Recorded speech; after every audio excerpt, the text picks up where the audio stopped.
My name is Daniel. I'm 26 years old and I've always loved collecting unusual toys. A few months ago, I bought a Labubu doll because it was popular online and looked strange enough to fit my collection. At first, I thought nothing of it. Just another quirky addition to my ever-growing assortment of oddities. I placed the doll on a shelf in my bedroom, its large, round eyes staring blankly across the room. For the first few days, everything seemed normal. I'd glance at it occasionally, almost feeling silly for the amount of attention I was giving to a simple toy. But as the days passed, a creeping unease began to settle over me. It started subtly. I'd wake up in the morning and notice the doll in a slightly different position than where I'd left it. At first, I dismissed it as my imagination or perhaps a result of the house settling, but then I began to notice its head tilted ever so slightly as if it were watching me sleep. I tried to shake off the feeling, telling myself it was ridiculous to be unsettled by an inanimate object. As the nights went on, I found myself lying awake, straining to hear in the darkness. A faint, scratching sound would sometimes break the silence, like tiny claws dragging across wood. I convinced myself it was just the house creaking, old pipes settling, anything but what my mind was beginning to suspect. One night, I jolted awake at 3 a.m., my heart pounding in my chest. As my eyes adjusted to the darkness, I saw a small figure on the floor facing my bed. The Labubu doll, which I was certain I had left on the shelf, was now staring directly at me. A chill.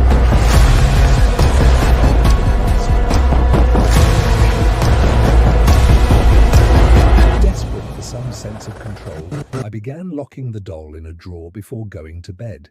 But every morning, without fail, I'd find it back on the shelf, its lifeless eyes seeming to mock my futile attempts at containment. Sleep became elusive, and when I did manage to drift off, my dreams were plagued by disturbing visions. I'd find myself standing in my room, paralyzed, as the doll's eyes began to glow and eerie red. Whispers in an unknown language reflected, growing louder and frantic. Even after the journey, I could swear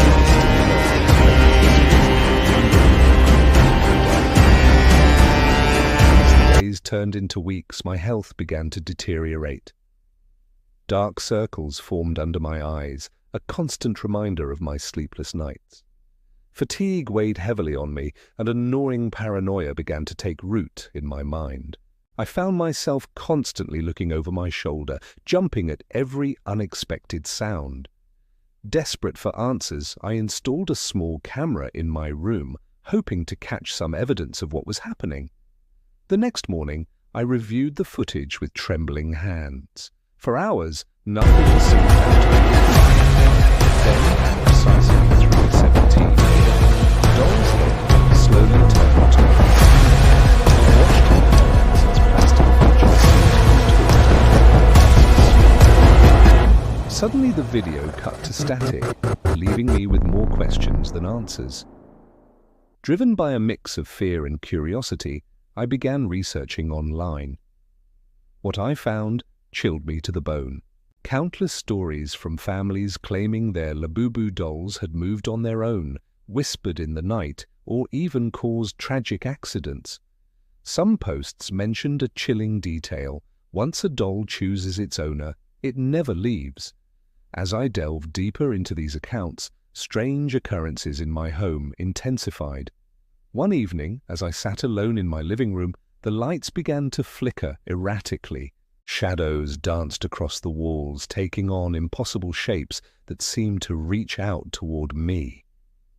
I squeezed my eyes shut, praying it would stop, but when I opened them, the doll was sitting on the coffee table in front of me, its head cocked to one side, as if studying my reaction. From that moment on, the doll began appearing in impossible places. I'd find it perched on the edge of the bathroom sink, its reflection grinning back at me in the mirror. It would be waiting for me on the kitchen table when I came down for breakfast, or nestled in the passenger seat of my car as I left for work. No matter how many times I locked it away or even tried to dispose of it, it always found its way back. My nightmares grew more vivid and terrifying. I'd dream of tiny hands wrapping around my throat, squeezing tighter and tighter until I'd wake up, gasping for air. In the dim light of dawn, I'd discover bruises on my neck, perfect imprints of small fingers that hadn't been there when I went to sleep. Friends began to notice the change in me. They commented on my haggard appearance, the way I'd flinch at sudden movements or sounds, but I couldn't bring myself to tell them the truth. How could I explain that a toy was slowly driving me to the brink of madness? They'd think I was crazy, and perhaps I was. As the days wore on, I found myself trapped in a waking nightmare. The line between reality and hallucination blurred. I'd catch glimpses of the doll out of the corner of my eye, only to turn and find nothing there. The whispers grew louder, more insistent, though I could never quite make out the words. Last night, I woke to the sound of heavy breathing in my room. My body was paralyzed with fear as I slowly opened my eyes. There, sitting on my chest, was the Labubu doll. Its face was inches from mine, its eyes boring into me with an intensity that seemed impossible for a plastic toy. I could feel its weight pressing down, far heavier than it should have been.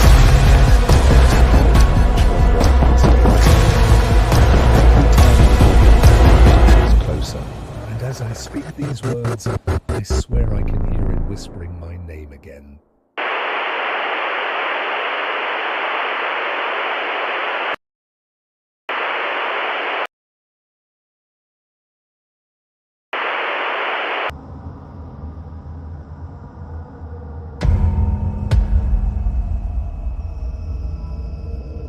My name is Sarah. I'm 32 years old, and I work as a kindergarten teacher.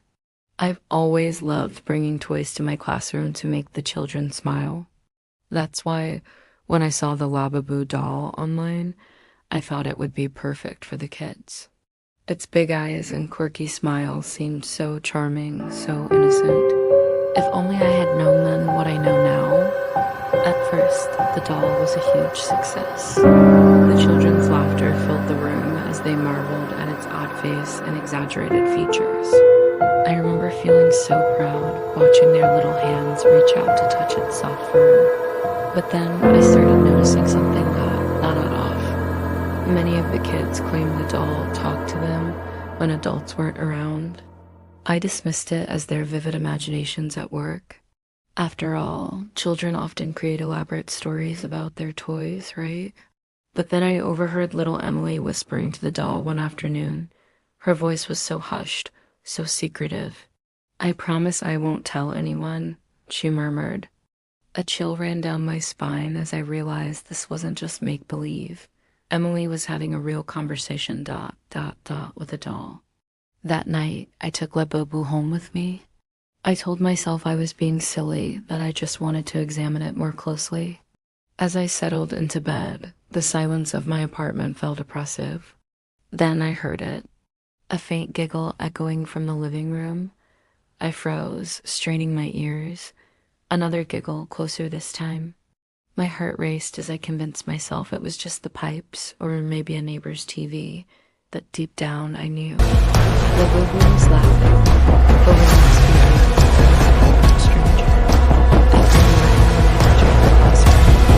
Labubu would be in a different position, sometimes facing the door, other times perched on a different shelf entirely.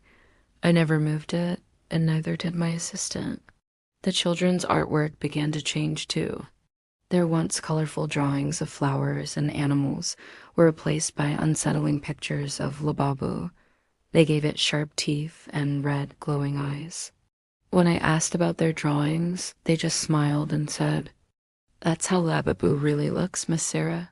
One morning, little Sophie burst into tears the moment she saw the doll. Between sobs, she told me Labubu had come to her room at night. Her mother assured me Sophie had just had a nightmare, but the terror in that child's eyes. It was too real to be just a bad dream. My own nights became a torment. I dreamed of Labubu its plastic head slowly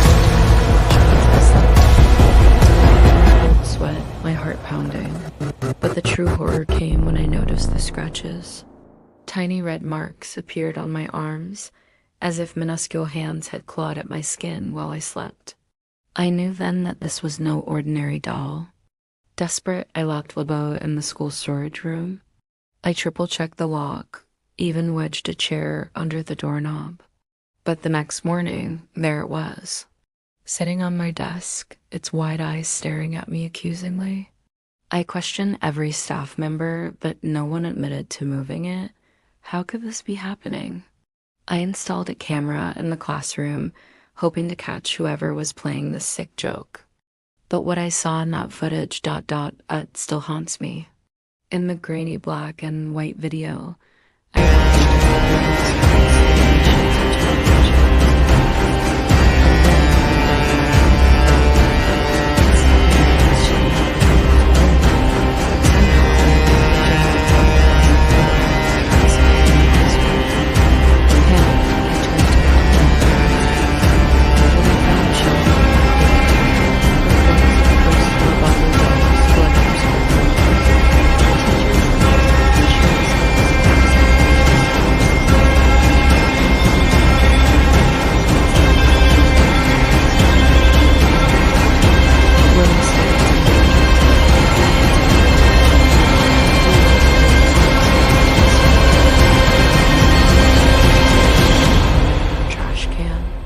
But every time I returned, whether to school or to my apartment, there it was.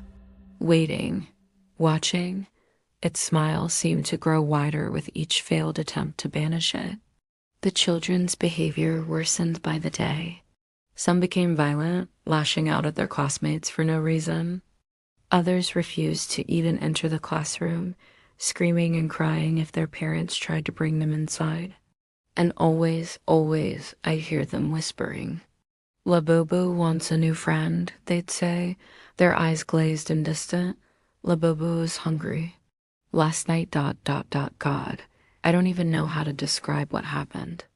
I woke up, the room pitch black except for a faint red glow.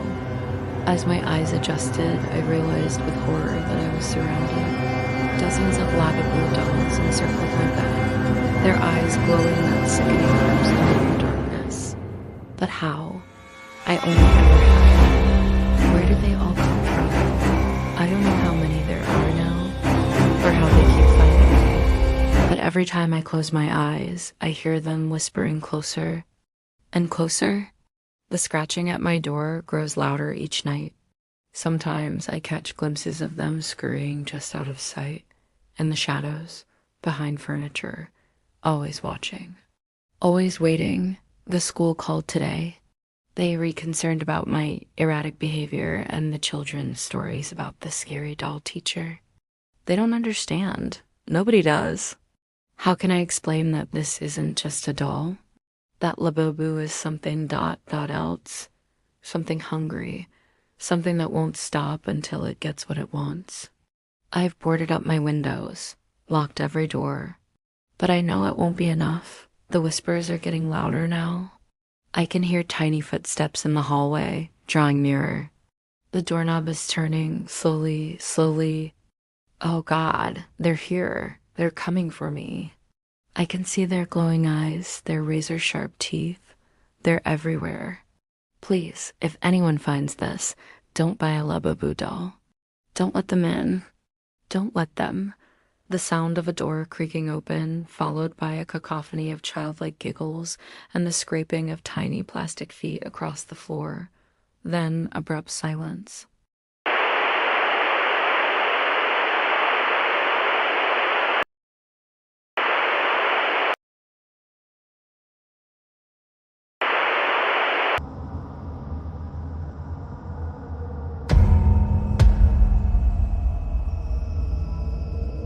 My name is Michael. I'm 41 years old and I work as a night security guard in an old shopping mall. Most of the stores are empty now, but I've always liked the quiet. That was before the Labubu doll appeared. The mall used to be bustling, filled with the chatter of shoppers and the soft hum of fluorescent lights. Now, it's a hollow shell of its former self. My footsteps echo through the vacant corridors as I make my nightly rounds. The silence has always been comforting, a stark contrast to the chaos of the outside world. But lately, that silence has taken on a sinister quality. It started on a Tuesday night, just like any other. I was doing my usual sweep of the abandoned toy store on the second floor. The place was a time capsule, untouched for years. Dust coated every surface, and the faint smell of mildew hung in the air. That's when I saw it. Sitting in the middle of the floor, pristine and new, was a Labubu doll. Its large, round eyes seemed to follow me as I approached. I felt a chill run down my spine. How did it get here? The store had no electricity, no signs of forced entry. Yet there it was, looking as if it had just been placed there moments ago. I decided to leave it where it was. Maybe some kid had snuck in and left it behind, but deep down I knew that wasn't the case. As I locked up for the night, I couldn't shake the feeling that something was off. The next night, my blood ran cold as I entered the security office. There, perched on my desk, was the Labubu doll. Its painted smile seemed to mock me as I stood frozen in the doorway. I approached cautiously, half expecting it to move. But it just sat there, lifeless and still. That's when the strange events began. As I patrolled the empty halls, the light started to flicker. At first, I thought it was just faulty wiring, but then I noticed a pattern. The flickering seemed to follow me like someone was playing with the switches just out of sight. I rushed back to the security room, hoping to catch a glimpse of whoever was messing with me on the cameras. What I saw made my skin crawl. The Labubu doll was moving from store to store, appearing in different locations on each monitor. But the mall was empty. I was the only one here, wasn't I? A child's laughter echoed through the dark corridors, high-pitched and eerie. I spun around, my heart pounding in my chest. "Hello?" I called out, my voice shaky. "Is anyone there?" Only silence answered me. Desperate to regain some control, I grabbed the doll and locked it inside a glass display case. "Stay put," I muttered, feeling ridiculous for talking to a toy. But as the sun rose and my shift ended, I felt a small sense of victory. I had contained whatever this thing was. That feeling of triumph was short-lived. When I returned the next night, the case was empty. The doll was gone. With trembling hands, I rewound the security footage. But where there should have been a clear view of the case, there was only static. Hours of it, covering the exact time the doll disappeared. That's when the hallucinations started, or at least I hoped they were hallucinations. Shadows crawled across the mall walls, twisting into impossible shapes before vanishing. The sound of children running and playing filled the empty food court, but when I investigated, I found nothing but overturned chairs and long abandoned kiosks. The worst was the doll's face. It appeared everywhere. In the reflections of store windows, on the screens of the security monitors, even in the mirrors of the public restrooms. Those big, round eyes stared at me accusingly, as if I was the intruder in its domain. I couldn't take it anymore.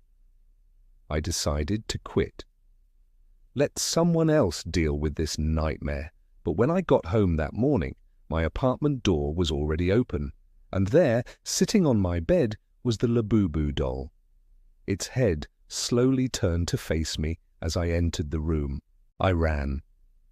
I don't remember where I went or for how long.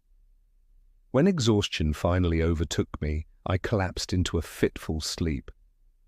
But even in my dreams, I found no escape.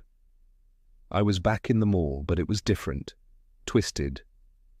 The corridors stretched on forever, lined with hundreds of Labubu dolls. They all stared at me, their whispers growing louder and louder until it became a deafening roar. I woke up, gasping, drenched in sweat. Desperate for answers, I turned to the internet. What I found chilled me to the bone. Old news reports mentioned accidents and disappearances tied to the mall. Rumors circulated about a shipment of cursed dolls that had once been stored there. The details were vague, but one thing was clear. I wasn't the first to experience this terror. As I prepared for what I swore would be my final shift, a sense of dread settled over me like a heavy blanket. The mall seemed different tonight. The air was thick with anticipation, as if the building itself was holding its breath. I had just settled into the security office when the lights went out. Complete darkness enveloped me. I fumbled for my flashlight, my heart racing. Then with a buzz and a flicker, the lights came back on. What I saw made my blood turn to ice. Lining the corridor leading to my office were dozens of Labubu dolls, their painted eyes all focused on me, their smiles no longer seeming cheerful, but predatory. I blinked hard, praying it was just another hallucination, but when I opened my eyes, they were still there. And they had moved closer. I don't remember locking the doors tonight, but I hear footsteps, tiny footsteps, and they're coming closer. The doorknob to my office is turning slowly. I can see small shadows moving under the door. Whatever happens next, I know one thing for certain.